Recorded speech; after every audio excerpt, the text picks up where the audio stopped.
Maximum partner in brief of ongoing progress work on the Shagamu Lagos Infrastructure bring all the traffic into this direction.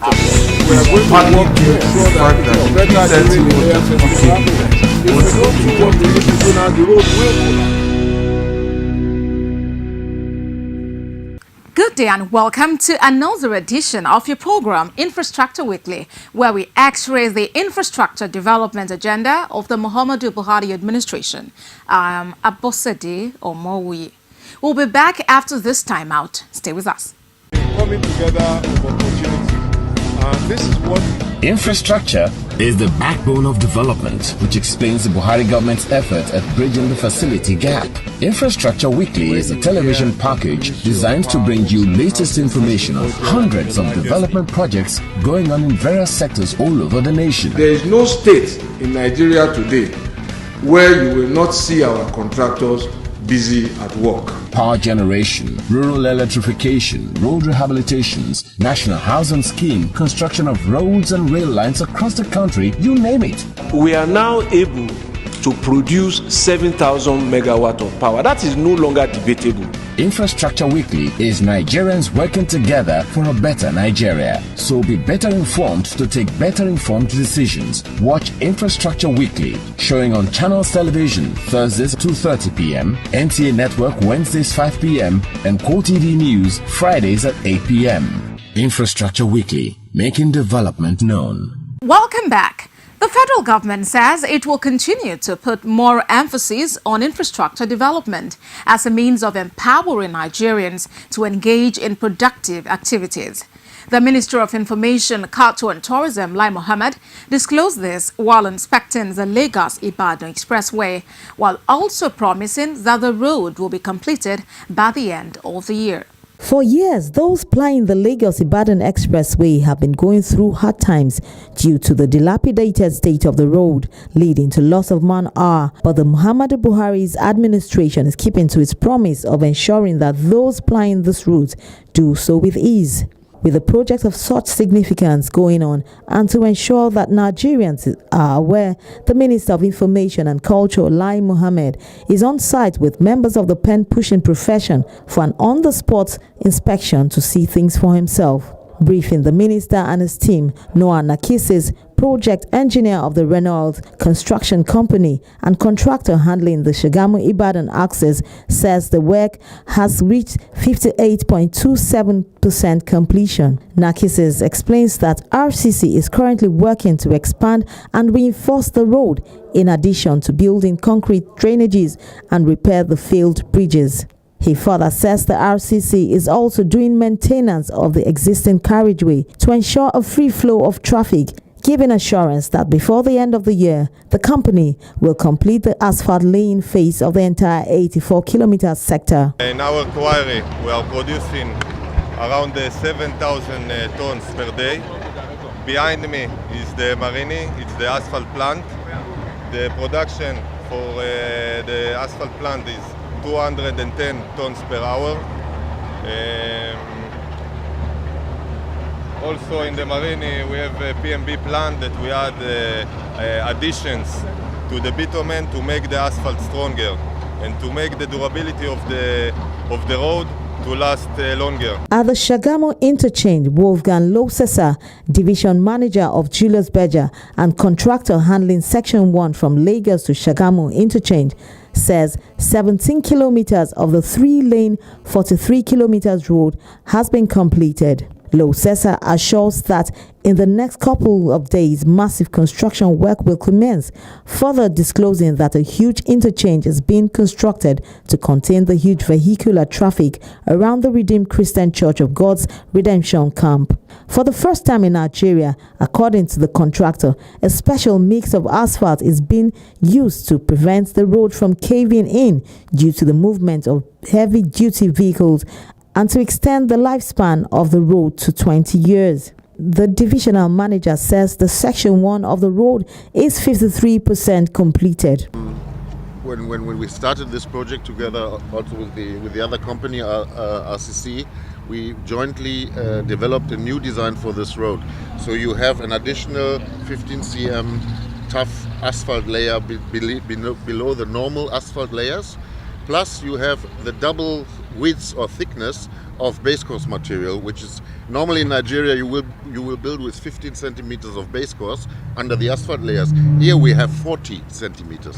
So, and also the asphalt admixtures have been modified. The recent extension of the scope of work Minister of Information and Culture explains is in anticipation of the huge traffic coming out of Lagos to the Shagamu interchange. Expressing happiness at the base of work, the minister calls on the contractors to deliver on the project as scheduled. With this in place, travel time and loss of man-hour will further be reduced when the road is finally completed, creating a positive impact on the Nigerian economy. 70% the traffic coming to Lagos is on the Lagos Shagamu exchange. By the time it gets to Shagamu, the 100 vehicles leaving Lagos, about 70 would either go to the south or elsewhere. And that explains why Lagos to Shagamu exchange is 3 lanes on each side, while Shagamu to Ibadan is 2 lanes on each side. About 4,000 jobs have been created as a result of the highway construction in the Section 2, which is the Shagamu-Ibadan Expressway. And no doubt when the project is completed, there will be ease of travel and more jobs will be created. Still on the road sector, the federal government says it will ensure that contractors working on road projects throughout the country have access to a steady stream of funding to ensure projects do not suffer from neglect, as was the case in the past. Minister of Power, Works and Housing Babatunde Fashola disclosed this while inspecting federal road projects in Jigawa State. Let's take a listen. Minister of Power, Works and Housing Babatunde Fashola assures Nigerians of the federal government's commitment to completing the long-abandoned Hadejia-Nguru Road by August this year. The minister, while inspecting the 33-kilometer road project, says that the federal government will not hesitate in payments due to the contractor handling the road. We are undertaking an inspection tour of the Kirin-Kasama-Nguru Road. Now, that comes from Hadejia, which is part of Jigawa State, and links us from Kirin-Kasama, also part of Jigawa State, with Nguru, which falls into Yobe State. What that tells you immediately again is consistent with what we have set out to do. Our work is federal highways connecting all the states of Nigeria together. So this is the road that connects Yobe and Jigawa State. This administration has deemed it necessary to pay contractors so that the Hadejia-Nguru Road project in Jigawa State, which was awarded in 2010 but could not be completed due to lack of funding, would immediately be completed. The state government also expresses commitment and dedication towards ensuring the project and other ones across the state are completed. Hadejia-Nguru is also a project that has been there for a very long time. And because of your dedication and focus, the work is going in real speed. And I just learned from you that it will be commissioned somewhere this year or early next year. So we say thank you again. The last administration in the 2015 budget only allocated 18 billion naira to all the roads in the country, and only 9 billion naira was paid. But this administration, according to the minister, has committed more than 250 billion naira to roads infrastructure. When people ask you, what does change mean? Tell them that I said, change means doing more with less. These are priority roads that the administration is committed to complete, including those that connect agricultural hubs to markets and cities all over the country. If you were just joining us, the program is Infrastructure Weekly, where we take an in-depth look at the infrastructure development agenda of the Buhari administration. Join us after this break for a look into the housing sector, exemplified by the National Housing Program. Stay with us.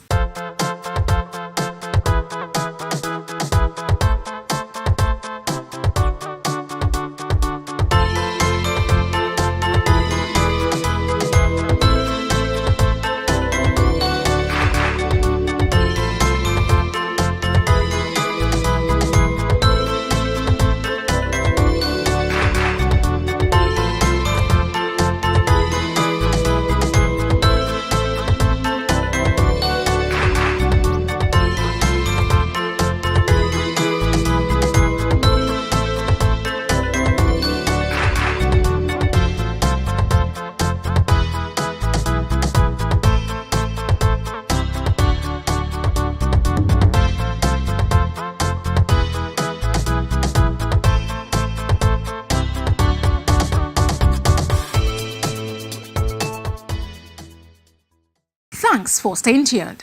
For inquiries, comments and feedback, you can get in touch with us on the social media handles showing on your screen. The National Housing Program, meant to bridge the housing deficit in the nation, is now on in 33 states of the Federation and is also, according to the Ministry of Power, Works and Housing, a source of employment for young Nigerians skilled in the building sector. The Minister of Power, Works and Housing, Babatunde Fashola, who was speaking during his inspection tour of the site in Dutse, Jigawa State, said the ministry will work to ensure that only locals of areas where such projects are situated get employment at site to boost the local economy. Let's take a listen. This is a pilot phase of the National Housing Project. Pilot in the sense that we want to test whether people will accept what we have designed. So these designs are the product of the consultations we have made with people, the advice we have received from architects from different parts of the country. We want to test whether also people can afford it. So we have built them in different capacities. So we've gone to the 1-bedroom units, we've come to the 2-bedroom units, and we have ended up in the 3-bedroom units. What we have now is 38 blocks. So this one contains 76 units. And this is largely what is repeated across all the states. The modification to this are in some of the southern states where you have blocks of flats. We have tried to improve the quality because we build it for people who are lower in income. Doesn't mean that it has to be badly built. This is the quality of life. When President Buhari said in the Economic Recovery and Growth Plan that he will invest in the Nigerian people, this is part of what it means. That it will give you a quality of life that lifts you up. So because it's for low-income people, doesn't mean it has to be badly built. And you will see me every time I'm inspecting, I'm asking my team, we must change the standard. To conclude the housing sector reports this week, we'll take you back to the National Housing Program site in Ekiti State, where work has reached advanced stages. Let's take a listen. The 2017 ministerial visitation to the National Housing Scheme in Ado-Ekiti called for the relocation of the project. The new site now is in the heart of Ado-Ekiti beside Obade-Jugbe Hospital. 74 housing units in detached, semi-detached and 2-bedroom flats are at different stages of completion. The electrification work is also near completion. Now, they have already finished all the necessary connection as you see it there. The transformer base has already been in place because as this national housing is, they have 2 transformers. The 2 transformers is even there for them to use here. In engineering, they call something space value. This 74 units initially being in place, there is room for expansion in the future. That is where you see one transformer placed at the entrance, another one placed at the interior here. So that in the case of any expansion, at least, the transformer in place be capable of giving them full voltage. So you think the transformer here now is even more than? It's even more than what is there already. More than enough for them currently. Water have always been one big thing to contend with in Ado-Ekiti, but on completion, residents will have nothing to worry about. The overhead tank is 45,000 liters, while that of underground tank is 75,000 liters. Components, the cylinder that consists of carbon and andolites are yet to be connected. The drilling points, we have about 4 drilling points here. There will be underlay pipe. We will lay pipes to all these flats, all these buildings. From the drill, from this point to all this, the pipes will be laid all over, so that each individual inhabitants, the people that are using each flats, they will have water to use directly. Then there will be lift pump as well to assist, so that is why we have been able to increase the length of the stations. That is what you are seeing that carry the overhead tanks here. Formerly is 12 meter height, but we have added another 3 meter to make it 15 meters high, so as to serve the inhabitants, the occupants, better. While the bungalows are at different stages, the 24-unit condominium is still at the preliminary. Our own project is quite different from others, and because this one has to do is a building, is a story, about 3-story building. You understand? More of, if I could say, it's a nice high-rise structure compared to others that are constructing a bungalow. But as it stands now, like I rightly said, that in the next, before the month runs out, we should be through with our substructure. When you are constructing a frame structure, there are some things you need to consider. You don't just, because the curing time, setting time, and other things have to be determined before you progress to other section of the scope of the work. What would be your assessment now so far about the job? Is it progressing? Yeah, because as at when we started, if anybody that passes will know that something meaningful has been done. Though 74 units of housing may be too meager to serve the teeming population in need of shelter, when completed, however, it will serve as a succor to those who will be lucky to have the unit. For inquiries, comments, and feedback, you can get in touch with us on Facebook at facebook.com/Infrastructure Weekly and on Twitter at infra_weekly. Join us after this break for a look at the power sector. Coming together of opportunities. This is what infrastructure is the backbone of development, which explains the Buhari government's effort at bridging the facility gap. Infrastructure Weekly is a television package designed to bring you latest information on hundreds of development projects going on in various sectors all over the nation. There is no state in Nigeria today where you will not see our contractors busy at work. Power generation, rural electrification, road rehabilitations, national housing scheme, construction of roads and rail lines across the country, you name it. We are now able to produce 7,000 megawatt of power. That is no longer debatable. Infrastructure Weekly is Nigerians working together for a better Nigeria. So be better informed to take better informed decisions. Watch Infrastructure Weekly, showing on Channels Television, Thursdays 2:30 p.m., NTA Network Wednesdays 5 p.m., and QoTV News Fridays at 8 p.m. Infrastructure Weekly, making development known. The federal government has reiterated its determination to ensure that the issue of problem of metering consumers of electricity becomes a thing of the past in Nigeria. Minister of Power, Works and Housing Babatunde Fashola disclosed this while speaking at the 27th Power Sector Stakeholders Meeting in Yola. Let's take a listen. Stakeholders from the power sector across the country are all gathered in this hall to discuss the successes, challenges and the way forward for the sector.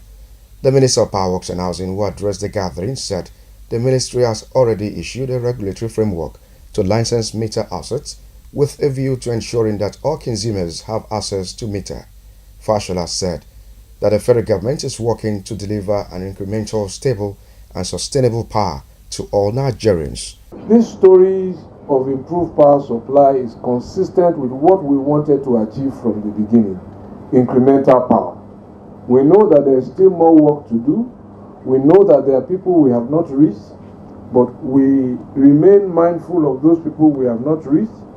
And I believe I speak your minds if I say that we remain committed to getting to those people, whether on the grid or off the grid. The minister, however, challenged power sector workers to be ready to meet up with the challenges of effective and efficient service delivery to all consumers.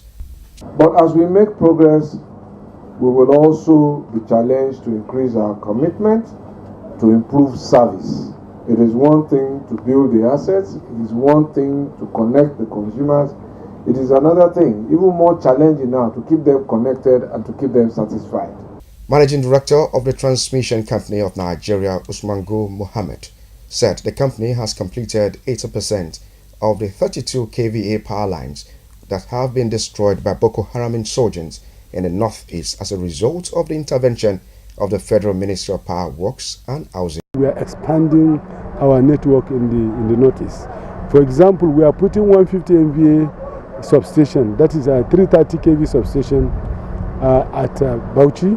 We are putting one in Jalingo, we are putting one in Mayabelwa, and we are also expanding the capacity of Yola, we are expanding the capacity of Gombe.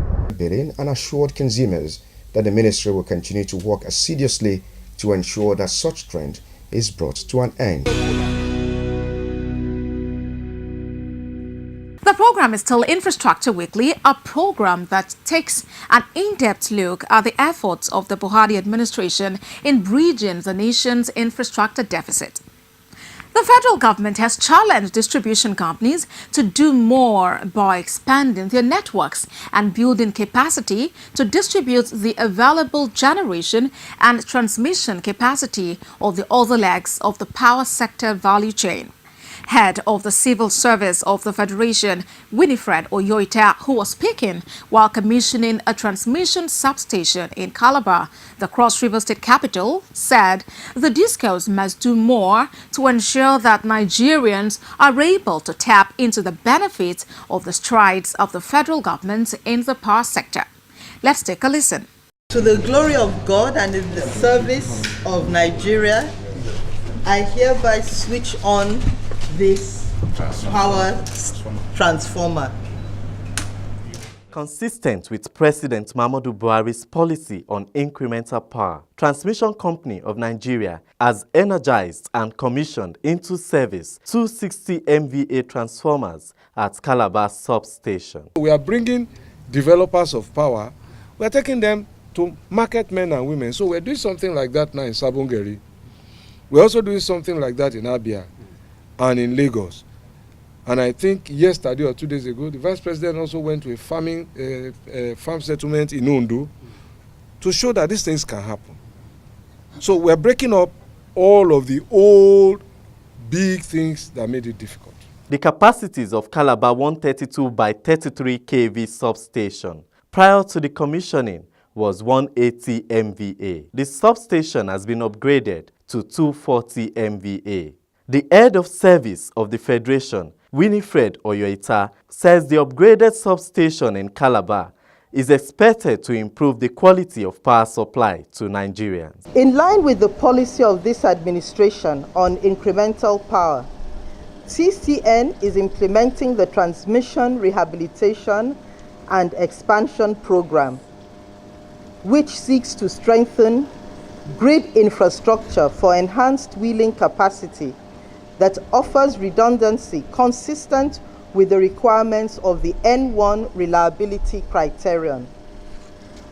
It would provide the necessary operational flexibility and as such ensures stable and reliable power delivery to the distribution companies and other class of customers connected directly to the national grid. This kind of innovation in problem solving will continue As TCN engineers, we will conduct several 132 kV lines through in-house capacity before the end of the year. The Transmission Company of Nigeria reiterates that the Minister of Power Works and Housing, Babatunde Fashola, while commissioning into service a 40 MVA mobile power transformer in Umuahia substation and a 60 MVA in Aba, says over 90 projects will be delivered to boost power capacity for distribution nationwide. I wish to use this occasion to call on the distribution companies to invest in their network so that the massive investment by TCN and the generation companies can lead to economic growth and development of Nigeria. I wish to thank the Honorable Minister of Power, Works and Housing, Mr. Babatunde Fashola, for providing the leadership that is making it possible for TCN to transform from the weakest link to the strongest link now in the power sector. We provide big transformers like this, but we will collaborate with the distribution people and see what we can do to better the supply of electricity to extend. We've created redundancy, which means even if any of these 60 MVA power transformer develop problem, we have another one that can quickly take over the supply of such a transformer. The Ministry of Power Works and Housing, through the implementation of the transmission rehabilitation and expansion programs, is expected to not only stabilize but expand the grid to 20,000 megawatts in the next 2 to 4 years. That's all on this week's edition of the program. Let's continue the conversation on social media. On Facebook, it's facebook.com/Infrastructure Weekly and on Twitter @infra_weekly. Continue to support and protect all federal government infrastructure projects around you. Let's make Nigeria great by being patriotic citizens and observing our civic responsibilities by, above all, paying our taxes. Thanks so much for watching. I am Abosade Omowie. Bye for now.